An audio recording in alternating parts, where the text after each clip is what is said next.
Programa Família de Deus no ar. É uma alegria incontida quando nós dizemos sim ao nosso Deus. Quando nós aceitamos o seu convite, aceitamos o seu chamado. Somos os eleitos de Deus. Somos nós o seu povo. Viemos nesse mundo para servi-lo. Estamos nesse mundo para servi-lo. E nós o servimos nos amando. Nós servimos ao nosso Deus, nosso Criador, quando nós nos aproximamos um dos outros no perdão, na reconciliação, no acolhimento, na amizade, na fraternidade, nesta troca de amor, à medida em que vamos nos conhecendo. Só podemos amar quem nós conhecemos. O relacionamento interpessoal nos leva a isso, a um conhecimento profundo. E vamos criando uma intimidade. Intimidade é esta aproximação um do outro. E temos falado muito, porque o programa é Família de Deus, temos falado muito neste amor, especificamente na família, nos membros que compõem a família. O esposo, a esposa, o pai, mãe, os filhos, enfim. Esses membros que surgem do relacionamento íntimo e profundo de um homem e uma mulher, que são chamadas desde sempre e recebendo o dom da nupcialidade, o dom da conjugalidade. Portanto, o ser humano masculino como esposo e o ser humano feminino como esposa. Hoje é um dia muito especial porque nós queremos abraçar de coração todos aqueles que nos sintonizam pela Rádio Evangelizar, a rádio do associado, a M1060, agora FM 90.9 e também pela internet, por meio do site www.padrereginaldomanzotti.org.br. Também temos o nosso programa no YouTube.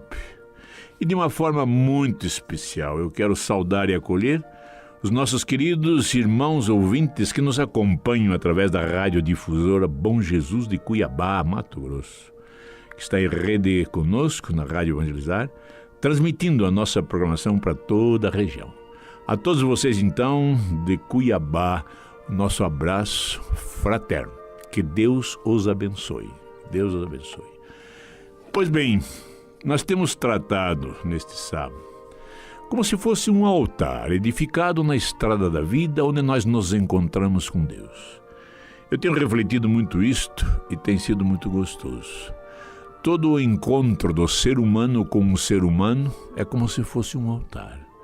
O altar interior, o altar de nossas existências, o altar de nossa vida, o altar deste dom que Deus nos dá, nos chamando à existência, e soprando em nossas narinas esse dom da vida. Portanto, estamos aqui para celebrar a existência. Nós queremos celebrar este momento que podemos estar juntos. E nesta celebração, neste encontro com Deus, com toda certeza, bênçãos serão derramadas. Consciências serão iluminadas, porque esta é a vontade do Senhor. Nós lemos no Evangelho de João quando diz que Ele é a luz que veio a este mundo para iluminar todo ser humano. Portanto, nós estamos nestes encontros com Deus e que devia ser a cada instante de nossa existência. Um encontro com Deus para que possamos receber estas bênçãos, essas bênçãos bem especiais, específicas, essas bênçãos que se transformam em graça para este momento.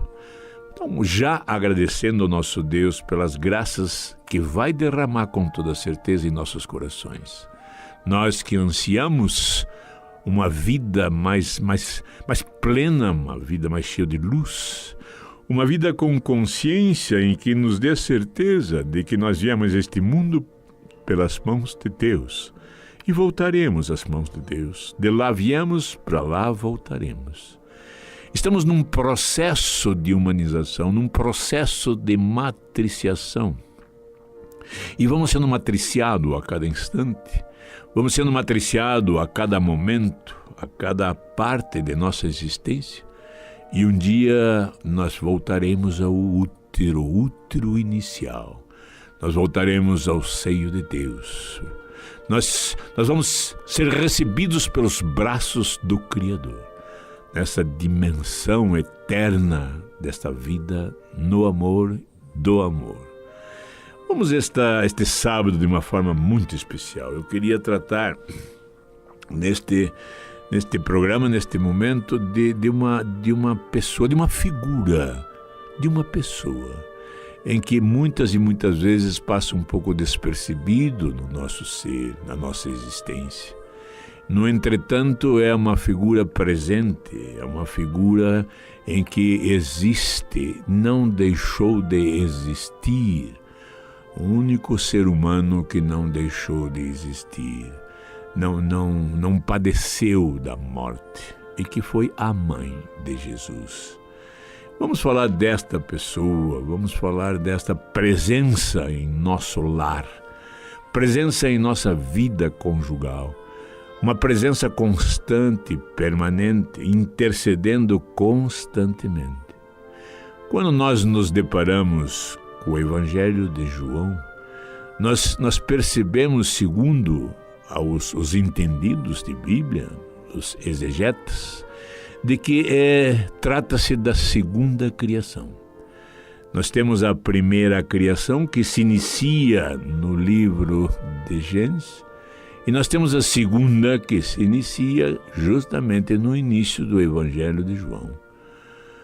No início de Gênesis nós temos a primeira palavra que diz no princípio, arqueos, em grego.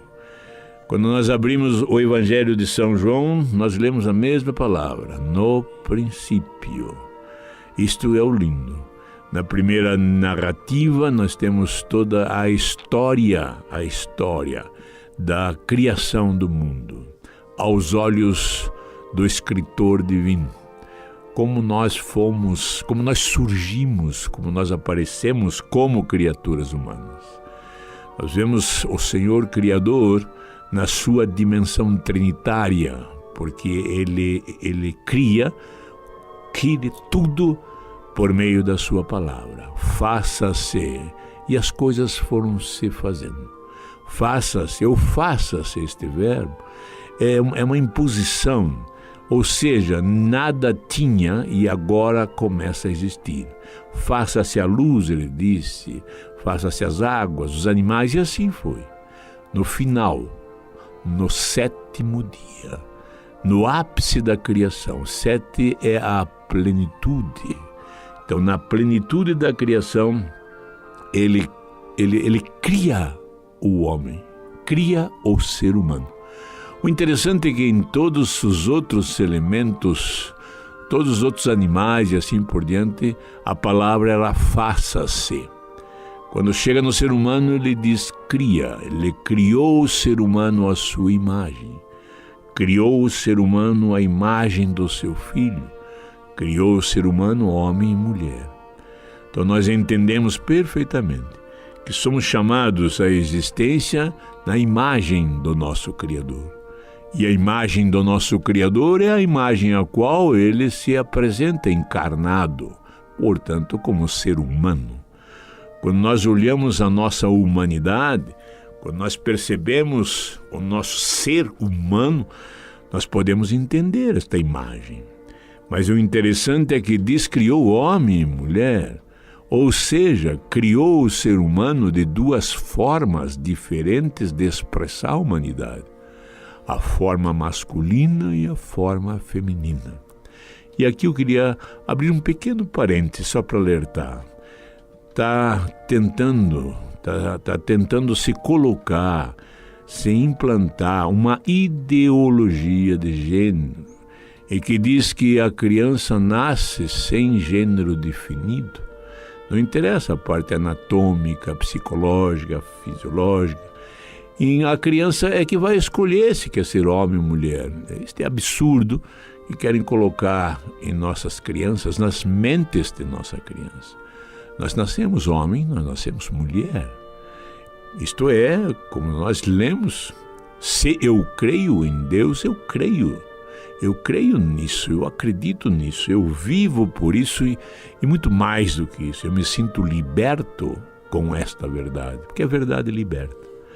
Pois bem, este ser humano masculino, esse ser humano feminino, chamado, agraciado com o dom da nupcialidade, com o dom da conjugalidade, vão ter uma vida em comum, vão celebrar as suas núpcias, a festa deste encontro definitivo. E é uma festa que perdura na sua existência. O ser humano, ele não casa um dia, ele não completa a conjugalidade num determinado dia. Nós precisamos disso porque nós vivemos nesse cronos, nós vivemos neste tempo. Então há necessidade de nós definirmos um dia, como se fosse agora a hora a qual nós vamos definir uma caminhada. Mas nós temos que entender que essa decisão vem vindo passo a passo. Por isso nós chamamos uma fase deste encontro de namoro, nós chamamos uma outra fase, um pouco mais de intimidade, como noivado, e depois nós entendemos este sim que define, que sela esta aliança de uma forma definitiva, permanente, até que a morte separe algum dos cônjuges. Pois bem, o encontro definitivo, o encontro marcante na sociedade, o encontro marcante na história da nossa existência, nós chamamos núpcias. A festa de núpcias. Todo aquele momento ao qual nós publicamente vamos tornar ciente essa decisão, esta opção. Eu quero conviver com você até o fim dos meus dias. E ela disse a mesma coisa, eu aceito e eu quero também conviver com você até os últimos dias de nossa vida. Assim nós selamos uma aliança, e selamos uma aliança na aliança de Deus. Nós somos incorporados nesta aliança de Deus, agora com uma missão, agora com uma meta definida. Nós vamos estar juntos para um processo de humanização familiar. Humanização conjugal. Eu sou seu esposo, você é minha esposa. Eu vou dedicar todo o meu ser a você. É o dom de si. Eu vou doar, à medida que vamos caminhando, passo a passo, totalmente a você. E vou receber de você o seu dom de si. E assim nós vamos selando esta aliança. Vamos ao nosso pequeno intervalo, voltaremos a seguir com Família de Deus.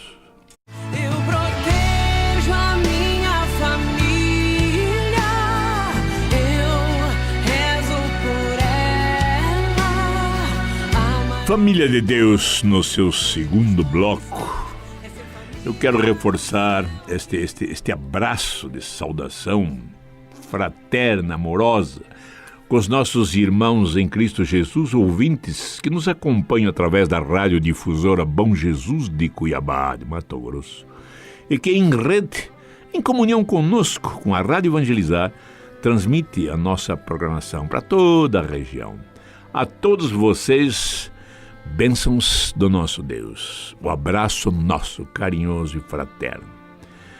Pois bem, estamos nós comentando sobre este aspecto desta núpcias, desta festa, deste encontro, desta celebração, onde nós publicamente vamos definir a nossa decisão, a nossa opção de caminharmos juntos, de construirmos um lar. Já dissemos aqui que lar, talvez para nós, não tenha tanta importância a não ser naquelas plaquinhas que nós colocamos, lar, doce lar. Às vezes nem sabemos o que isso significa. O lar é uma palavra que veio da língua espanhola, da língua hispana, e que diz hogar. Lar é hogar. Hogar é um lugar onde se faz alguma coisa. Porque o hogar vem de ogon. Ogon é fogão. E nós sabemos, por analogia, qual é o significado, qual é o sentido, qual é a importância, qual é o que fazemos no fogão. No fogão queima-se lenha, lascas de lenha. No fogão, e nossos jovens não conhecem isso mais, né? Mas nós jovens há mais tempo sabemos, fogão é aquele móvel que era construído ou comprado pronto, onde se colocava lascas de lenha e acendia-se para que queimasse. E o fogo aquecia, o fogo fazia o alimento, o fogo dava claridade, o fogo representava presença, representava acolhimento, representava alimento. Lembro-me quando jovenzinho, quando adolescente, na fazenda de meu pai, nós saímos para ir buscar reses que haviam se dispersado do rebanho. E nós ficamos às vezes 1 ou 2 ou 3 dias pelo campo andando. E claro que nós pernoitávamos em casas já pré-estabelecidas, conhecidas de vizinhos. E no final do dia, então, nós íamos chegando próximos a essas casas e várias vezes. Era interessante, era confortador, era prazeroso. E que na distância, longe, o campo, a campanha, tudo é longe. E longe nós vimos a casinha no entardecer, quando as luzes iam se apagando e que nós íamos mergulhando na noite. Nós vimos a casinha com a luz e a fumaça, ainda nesse lusco-fusco do dia, a fumaça saindo do chaminé. E a casinha com as janelinhas iluminadas. Não havia luz elétrica, mas lampiões. Então, quando vimos a casinha com as janelinhas com luz e aquela fumaça no chaminé, era a certeza de que ali havia gente.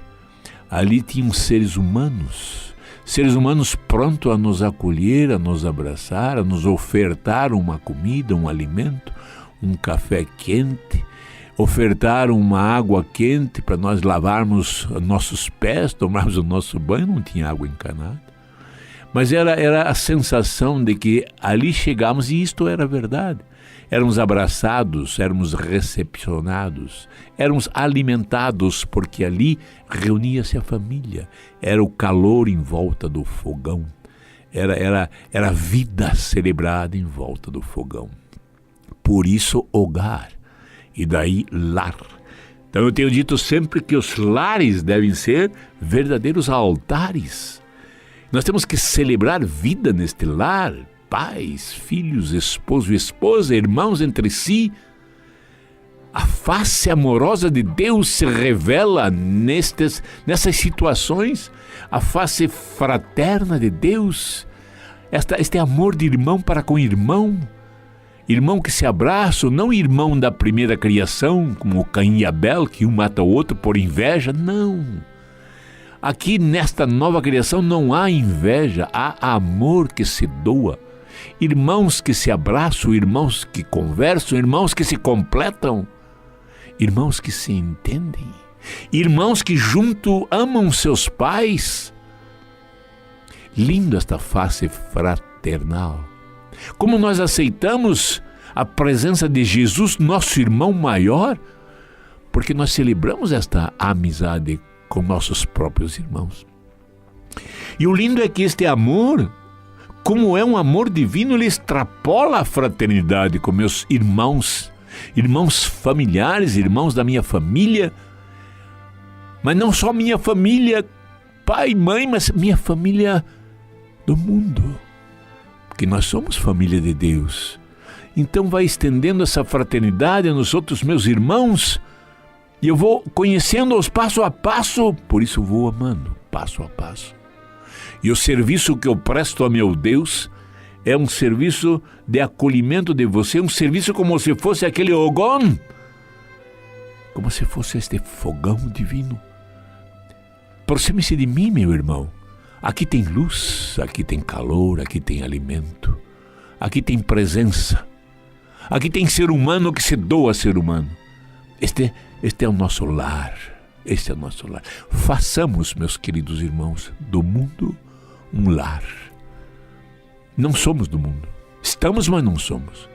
Então que nosso relacionamento seja um verdadeiro altar. E é com este pano de fundo que eu converso com vocês hoje, que eu peço para que juntos possamos pedir a Deus em oração. Não pedir, mas agradecer tudo que nos tem feito. Quando nós abrimos o Evangelho de João, que, como eu disse, na visão dos exegetas, na visão daqueles que conhecem e estudam a Sagrada Escritura, diz que este Evangelho é o Evangelho da nova criação, a criação do novo homem, a criação da nova mulher, a criação a qual nos traz luz para esta caminhada, porque diz assim no início: o princípio era o Verbo, e o Verbo era Deus, e ele estava no princípio junto de Deus. Tudo foi feito por ele, e sem ele nada foi feito. Nele havia vida, e a vida era a luz dos homens. Este é o início em que nos dá essa certeza da presença da Trindade desde o princípio, desde o início. E neste princípio vem a luz, a verdadeira luz. E este verbo, esta palavra, é que nós também conhecemos com o nome de Logos. Logos é a verdade, Logos é a palavra. Quando falamos biologia, logia vem de Logos, biologia quer dizer a verdade a partir da própria vida, da própria existência. Eu lembro-me que eu sou professor, lecionei há 50 e tantos anos, 54 anos, e sempre aprendi que Logos era estudo, e me ensinaram assim, e eu repeti vários e vários anos isso. Biologia é o estudo da vida, psicologia é o estudo do comportamento, sociologia é o estudo da vida social.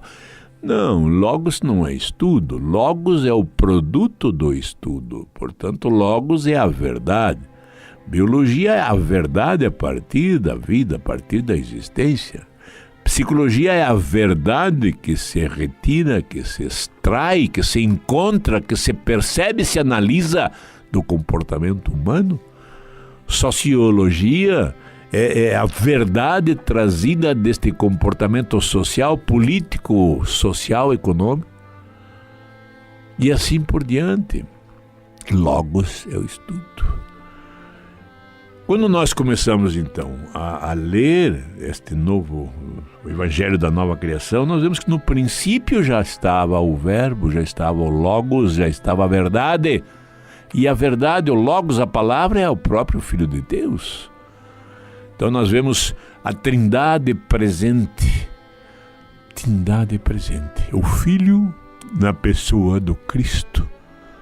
O Pai na presença do Criador. A origem da vida, a origem de tudo. E o Espírito Santo unindo estes dois num amor profundo, perfeito.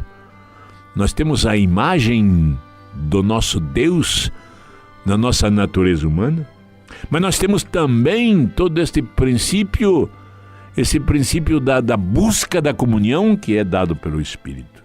Pois bem, nós continuamos o Evangelho e dizem assim: quando ao encontro de Jesus com João, quando ao encontro de Jesus com João, diz que é o primeiro dia desta criação. Primeiro dia. Pois bem, nós temos no versículo 29 do capítulo 1, se quiserem anotar depois para conferir. Versículo 29, capítulo 1, diz: no dia seguinte, Jesus então diz assim: no dia seguinte, João viu Jesus que vinha a ele e disse: eis o Cordeiro de Deus. Portanto, no segundo dia, há essa manifestação de João, o seu primo, indicando: este é o Cordeiro de Deus. Esta resposta que foi perguntado lá, Isaac, lá quando Abraão foi convidado a ofertar tudo que tinha de mais caro no mundo, era seu filho Isaac, o seu filho da velhice, o seu filho da promessa. E quando ele vai sacrificá-lo, porque assim era o costume, e o menino pergunta ao pai: pai Abraão, onde está? Eu vejo aqui a faca, o cutelo, eu vejo aqui a lenha para o fogo, mas eu não vejo, eu não sei, onde está o cordeiro? Anos se passaram, eras se passaram. Séculos! E agora João, o Batista, responde: eis o Cordeiro de Deus. As respostas de Deus muitas e muitas vezes demoram na nossa filosofia de tempo. Pois bem, no versículo 29 diz, então, no segundo dia, ele encontra-se com João. Então, o segundo dia.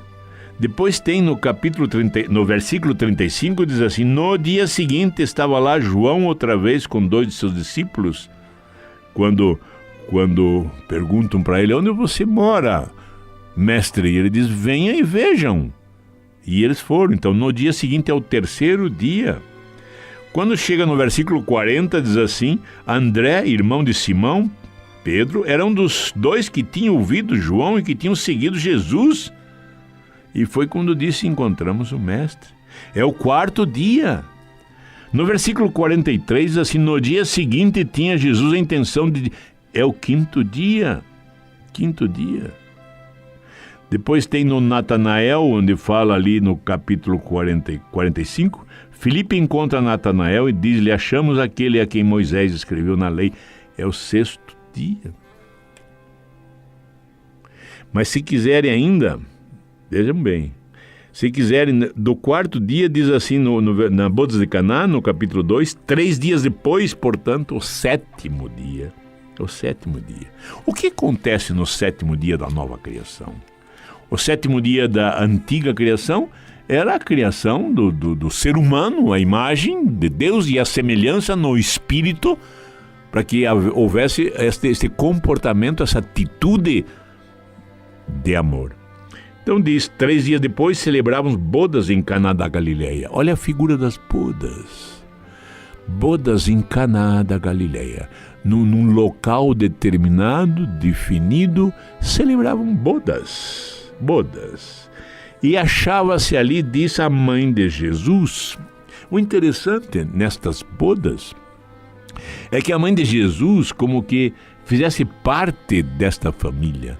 Ela é a amiga desta família, ela é a tia desta família. Não sei se vocês têm essa experiência, mas no interior tem muito disso. Tem amizades que quase fazem parte da família, estão constantemente um servindo o outro. Não são estranhos, são como da família. E que nós, filhos, chamávamos de tia. Era a tia, não tinha nada familiar, mas era incorporado no amor de Deus a família. Já estava lá, sempre já estava lá. Qualquer manifestação, qualquer celebração, ela já estava lá ajudando a fazer os quitutes, a fazer as comidas, a preparar a festa. E assim foi. Bodas em Caná da Galileia, e achava-se ali a mãe de Jesus. Ou seja, a mãe de Jesus já estava lá preparando, já estava lá ajudando o preparar desta nupcialidade que ali ia se definir. E continua dizendo, também foram convidados Jesus e seus discípulos. Jesus foi convidado, a mãe dele já estava lá.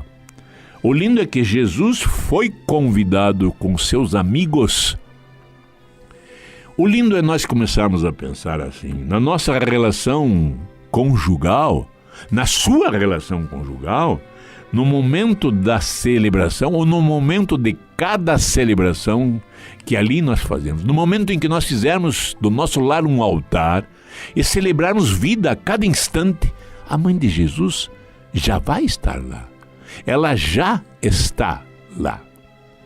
Isto que é interessante, nós temos a consciência de que ela já está presente. Jesus é convidado e depende de você se o convida ou não. Ele é um convidado, vai depender de você. Venha Jesus, eu o convido para celebrar bodas conosco. Mas a mãe de Jesus já estava lá. Aí diz assim, como viesse a faltar vinho, a mãe de Jesus disse-lhe, eles já não têm vinho. Que lindo é isto! Vinho, na Sagrada Escritura, é o representativo de festa. Vinho é a festa presente nas núpcias. O encontro de Deus com o seu povo, se vocês lerem no Antigo Testamento, nos profetas, Isaías principalmente, Jeremias, o encontro de Deus com o seu povo é um encontro nupcial. É o encontro de bodas, é o encontro de festa, é o encontro onde há vinho em abundância, e vinho bom, e vinho novo, diz assim, carnes medulosas, enfim, era uma festa, era uma celebração. Mas nesta celebração, diz assim, a tradução às vezes não dá o significado certo. O significado é como começasse a faltar vinho. Eu acho que as mulheres me entendem. As mulheres têm um dom especial de olhar a comida, de olhar a bebida e dizer, vai faltar. Minha esposa era assim, vai faltar. Mas nem começamos a comer, mas vai faltar. E faltava. É interessante isso. E Maria, então, ou seja, a mãe de Jesus, intercede, isso que é o lindo, intercede porque ela percebe que começa a faltar vinho. Poderá faltar vinho. Se continuarmos assim, vai faltar vinho.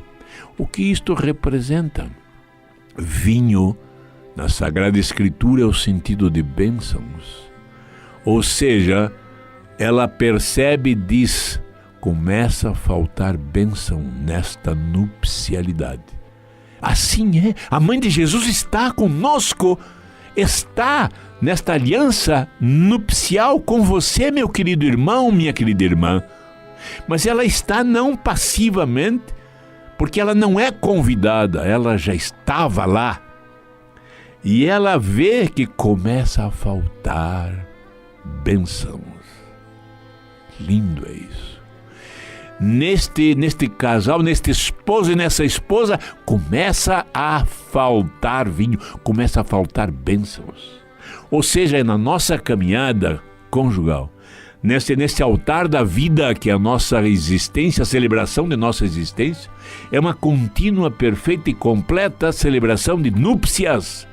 Não vamos esquecer nunca isto. Maria já está. Quando eu vou tomando consciência de que isto é um altar, ela já está lá.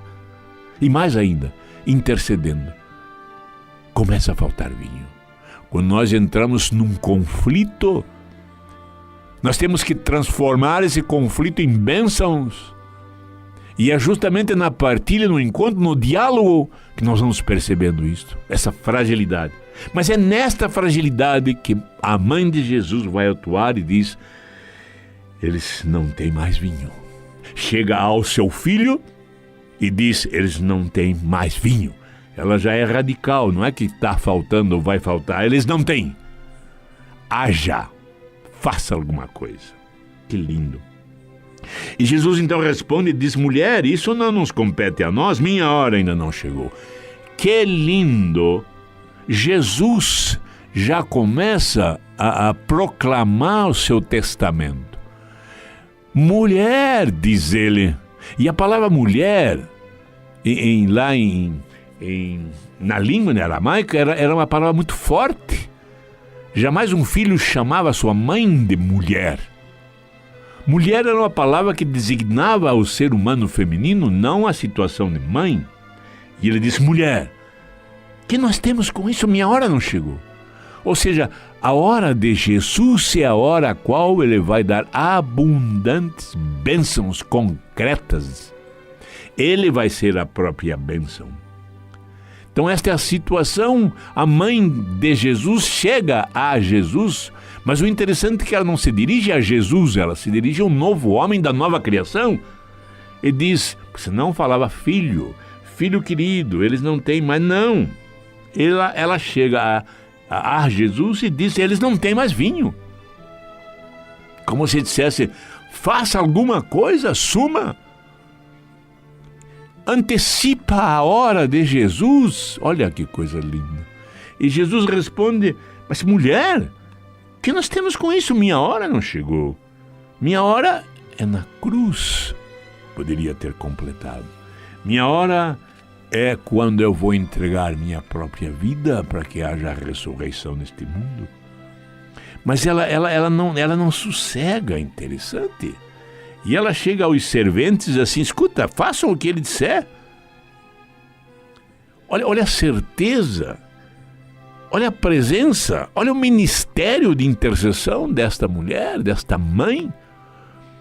Chega não ao seu filho, chega ao homem da nova criação, e na força do próprio Espírito diz, eles não têm mais vinho. Não tinha acabado, mas se continuasse, ia acabar. Assim somos nós, nas nossas conjugalidades. Se nós continuarmos assim, vai acabar a bênção. Se nós continuarmos construindo o nosso lar, nessa terra mole, nesse banhado, se nós escolhermos um local para armarmos a nossa tenda numa terra que não seja firme, que não seja uma rocha, ela vai cair, ela vai ruir. O vinho começa a acabar. Vamos tomar consciência disso. Cada vez que nós nos encontramos num diálogo frente a um conflito, e nós já sabemos, o ser humano conflita, a vida é conflitante, isto é normal, isto é característica do ser humano vivo.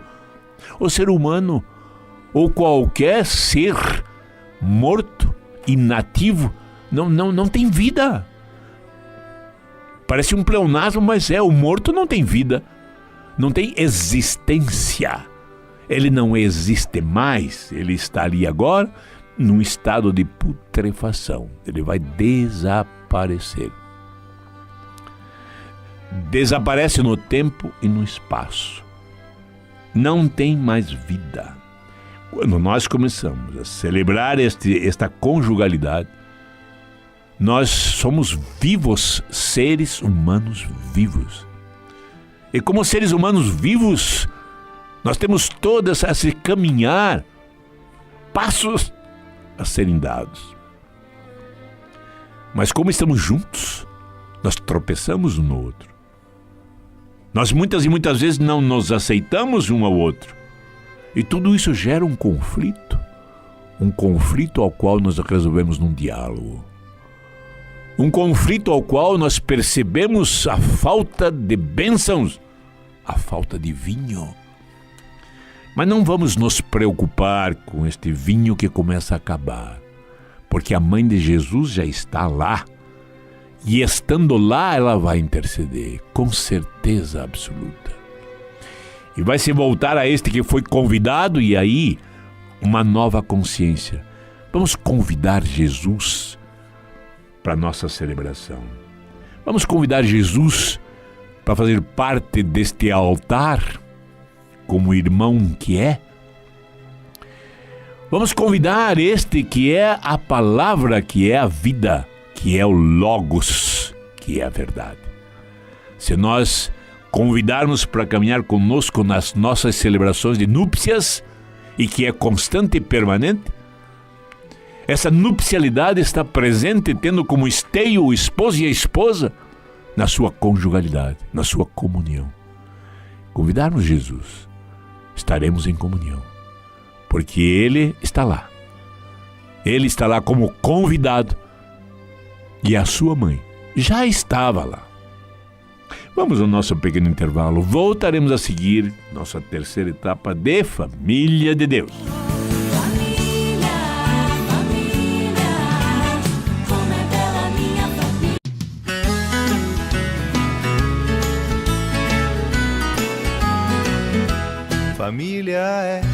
Família é um sonho bom pra se sonhar. Família é uma escola para amar. Família de Deus no seu derradeiro bloco. Nós estamos presentes numa celebração de bodas. E eu dizia então que nós, esposo e esposa, nós, família, devemos entender, devemos tomar consciência por esta luz que veio ao mundo iluminar todo o ser humano. Esta luz de que nós vamos edificando um altar. Temos colocado a elaboração, a criação, a sustentação, a formação do lar, ou seja, da família. Lar é o lugar de encontro. Lar é este lugar de celebrar bodas. E não vamos esquecer que essa celebração de bodas é um ato constante, permanente, porque o amor não tem fase, não tem momentos, o amor é simplesmente. E à medida que vamos tomando consciência disso, esta luz vai nos iluminando, porque esta é a promessa, este é o desígnio de Deus. E quando nós percebemos então estas bodas, estas primeiras bodas que foram celebradas no 7º dia da nova criação, nos é apresentado o novo ser humano masculino e o novo ser humano feminino. Os novos seres humanos.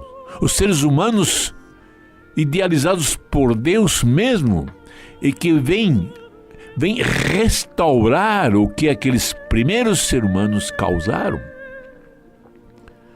A figura de Adão e de Eva, que realmente já dissemos isso, não é o Adão e a Eva, é o terroso, é o ser humano que surge de duas formas.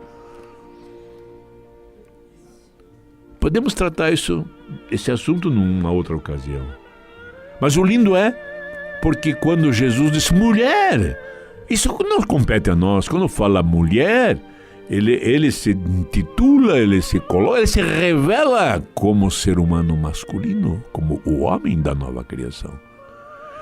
Você não diria, ó mãe querida, ó mãezinha. Não, ele fala mulher. É um termo muito forte. Se formos olhar o termo usado, o termo que foi traduzido, ele falou mulher mesmo. Ou seja, ele nomina, você é a mulher, aquela nominação que o primeiro ser humano masculino deu na sua reflexão.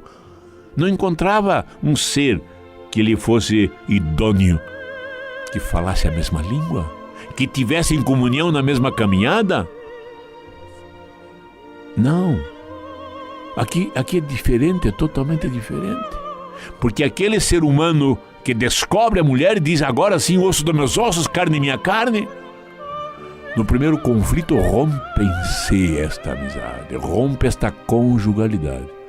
Ele ataca a mulher ataca ele, um culpa o outro, um joga a culpabilidade deste romper o relacionamento com o Criador, perdendo essa dimensão de intimidade que era narrado como um jardim onde tinham todas as coisas e que dali para frente haveriam de sofrer, de padecer na sua própria humanidade.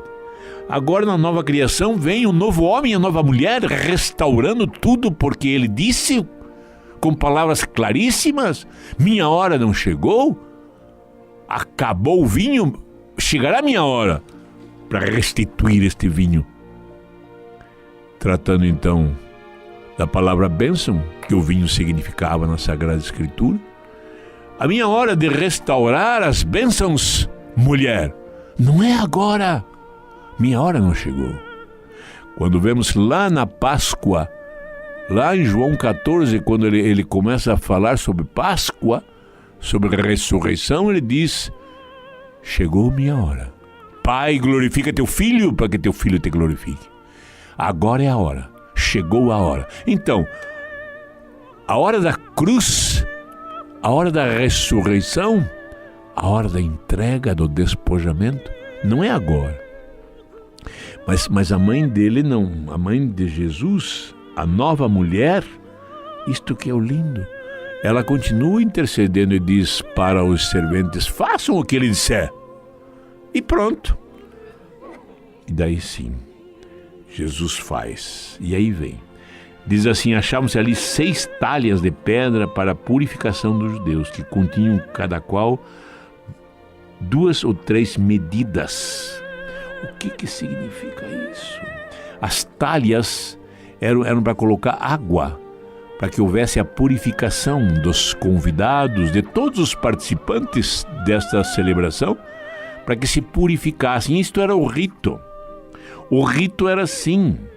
O rito religioso, cultural, social na época, era isto. Eu ia lavar-me, havia todo um processo de lavagem das mãos, do antebraço, dos dedos.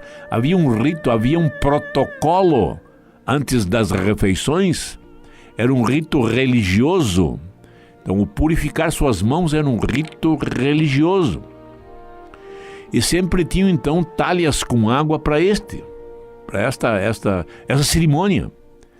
Mas o casamento já estava, a celebração já estava caminhando a tempo. As talhas estavam vazias, já tinha acabado esta água da purificação.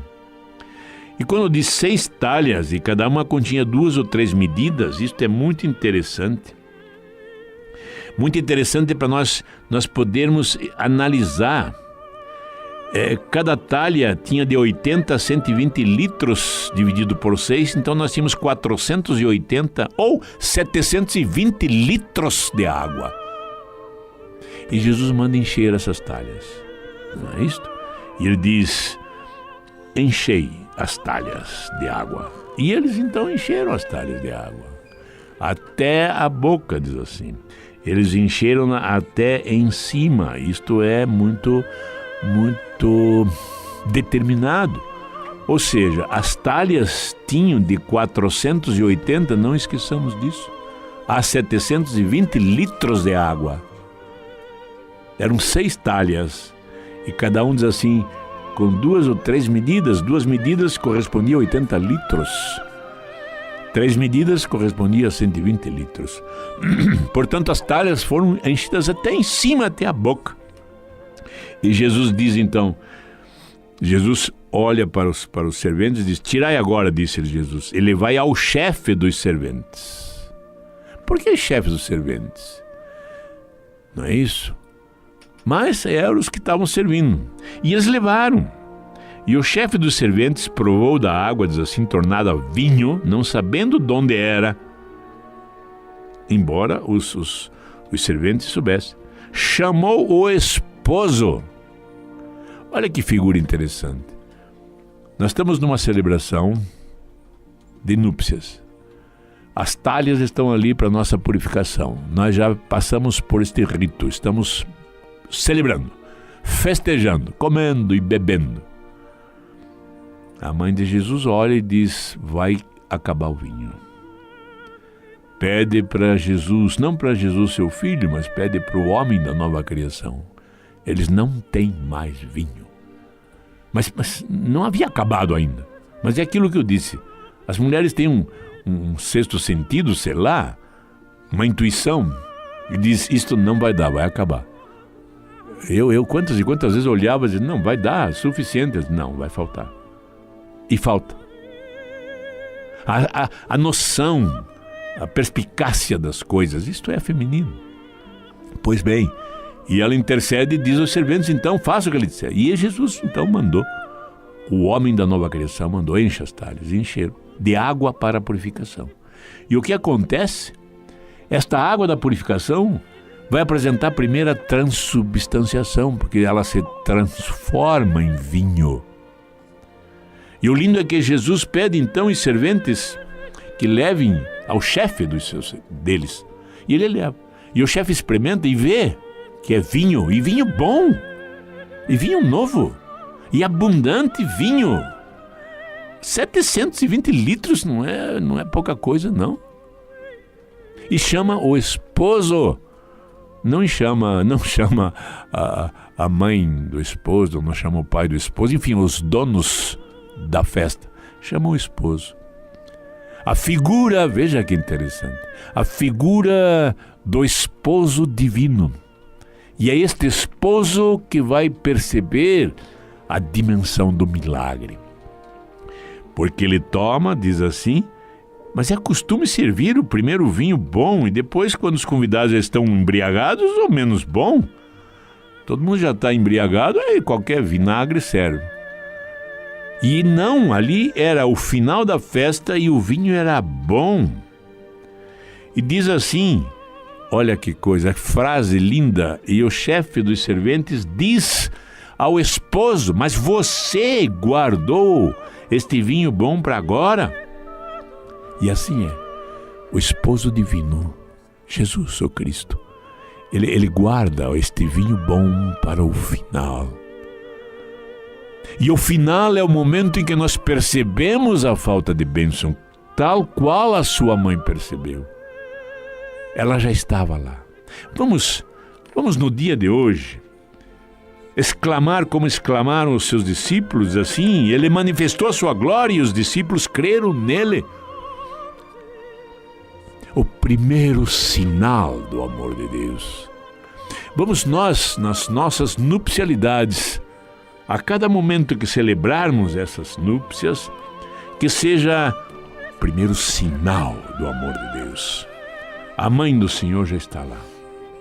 Pai Santo, Pai amado, nós queremos juntos aqui à mesa da partilha agradecer a mãe de Jesus, nossa mãe, esta que não deixou de existir e que está já convivendo na nossa nupcialidade, não como uma convidada, mas como alguém que já está lá. Obrigado, Pai Santo, por nos doar esta mãe. Obrigado, Pai Santo, por ter escolhido esta mãe que intercede constantemente por nós. Obrigado, Pai Santo, por esta luz a qual eu quero convidar. E todos nós, meus queridos irmãos, convidemos Jesus para nossas núpcias, Jesus e seus amigos. Porque nossas núpcias, quando começar a faltar vinho, começar a faltar bênçãos, a nova mulher vai interceder e vai dizer, façam o que ele dizer. E o que Jesus diz, transforme as suas coisas básicas, elementares, em milagres, verdadeiros milagres. Assim era a água da purificação, uma coisa tão simples, em vinho bom. Vamos transformar nosso dia a dia, nossas coisas mais triviais, mais normais, em bênçãos, em verdadeiras bênçãos. Vamos tomar consciência das coisas mais simples da nossa vida, mais simples, que é uma aproximação, que é uma palavra, um gesto, um riso, um beijo, um abraço, um carinho, nada mais, nada menos do que abundante vinho na nossa vida, abundantes bênçãos. Que Deus os abençoe. Tomem consciência da presença da mãe de Jesus já nas suas núpcias. Não esqueçam de convidar Jesus e seus amigos. E vamos caminhar na estrada da vida, celebrando a cada momento em nosso lar este amor que é derramado em nossos corações. Que Deus os abençoe. Que Ele lhes dê um sábado santo, um domingo santo, uma existência santa. E eu os convido todos vocês, novamente, sábado que vem, estarmos juntos, falarmos de nossas coisas, partilharmos nossas coisas, fazermos deste momento, deste programa, um verdadeiro altar. Eu os convido. Vamos estar juntos, porque evangelizar é preciso. Que a família comece e termine sabendo onde vai. E que o homem carregue nos ombros a graça de um pai. É no campo da vida que se esconde um tesouro. Vale mais que o ouro, mais que a prata que brilha. É presente de Deus, é no céu já aqui. O amor mora ali e se chama família. Como é bom ter a minha família, como é bom. Vale a pena vender tudo mais para poder comprar esse campo que esconde um tesouro que é puro dom. É meu ouro, meu céu, minha paz, minha vida, meu lar.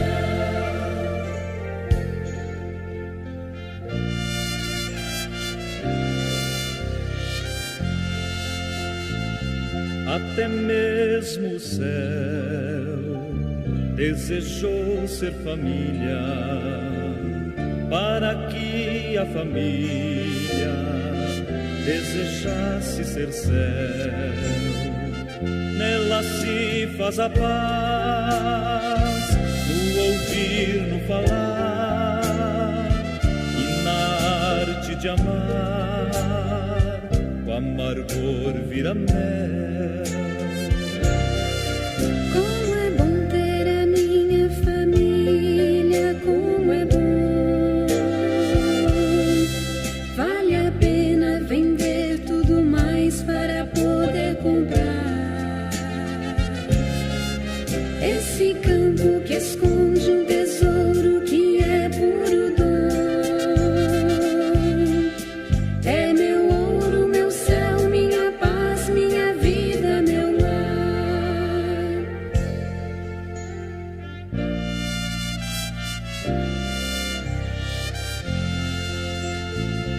Na família mentira não se dá com a verdade, e a fidelidade sabe o peso da cruz, porque lá há renúncia e perdão, há também oração, e o chefe é Jesus.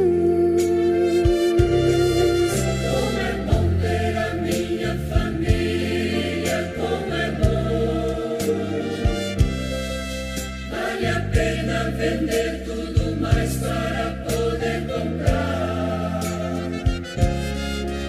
esse campo que esconde um tesouro que é puro dom. É meu ouro, meu céu, minha paz, minha vida, meu lar.